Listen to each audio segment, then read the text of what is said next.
How we doing today, fellas and ladies? I'm good. What do we got? Coach, short yardage. John talked about it yesterday. It's been a problem throughout this season. When it was a strength of your guys this last season, especially with goal to go. What have you kind of seen in some of those reps from your unit? I think it's game to game. Most of it is technique errors with us when it pertains to my guys. Last week, I thought when we ran the sneaks down there, I thought they did a better job getting over the top.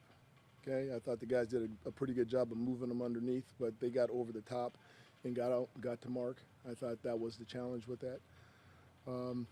Outside of that, it's just really us doing what we do and doing it better than we've been doing it. What have you seen out of Andrew Vorhees, Daniel Faalele? They tend to get a lot of the criticism directed at them when it comes to the O-line from the fan base. What do they need to do to kind of I think those guys every week get better. Every week. I thought they both really last week had pretty solid games. I would say, maybe the Houston game wasn't one of their best games. But other than that, I really don't have a lot of negative to say about those two guys. I mean, every week, if you watch them play, they get better, right? And there's been some challenging fronts we've had to deal with. I think Houston is really good. I think Cleveland's really good overall. And those are our average games as a unit, dealing with those two fronts. Emory Jones kind of still in training camp mode, I guess, because of all the time he missed. What are you seeing out of him, and how far along do you feel like he is? I love Emory now. I mean, the kid has been in the meetings since training camp, takes impeccable notes, is 100% engaged. I can ask him questions about what we're doing, even though he hasn't been doing it. He just started 2 weeks ago, right? But he can answer those questions. Since he's been out there, he's done a nice job. But that's hard, right? It's hard for a rookie to miss all the training camp, the beginning of the season, to come in season and truly get grounded in what we're doing. Even though you love everything about his upside, his toughness, how he's going about it in practice, that's a hard deal, right? So we'll see how it progresses. But what he's doing right now is really impressive.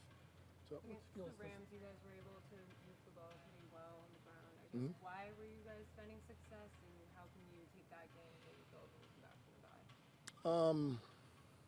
I think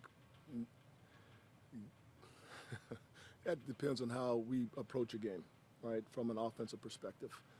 I think if we choose to run the ball, I think we have the capabilities of running the ball.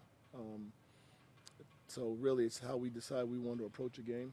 I think of our 6 games, 3 or 4 of them, we've run it really well. And 2 of them we were just kind of average in running them. And I think the 2 games we were kind of average in running them was probably more of a pass-stop process going into the game from a game plan standpoint. So in terms of running the football, we can run the football. We have great backs. Our guys do a good job coming off the ball. We're physical. We try to finish. That's kind of our deal. So. George, with Emory, look at him as a guard, perhaps, and what does he? If so, what does he kind of do well that translates that? Again, that's hard, right? He's been out there 6 practices. Today was number 7. So for me to tell you what he does well, that's difficult. What I can tell you is the dude goes, right? He goes hard. This was his first day he could really do pass pro, right? So he did some nice stuff in pass pro. So it's hard for me to project what he does well when he's been on a limited basis to this point. Right. George, we know Ronnie Stanley's history with his ankle going back 5 years Right. ago and all he's been through. How challenging has the last few weeks been with him being in and out of practice, in and out of these games, and obviously beyond the importance of what he means, and what have you seen from Newsroom filling in as well?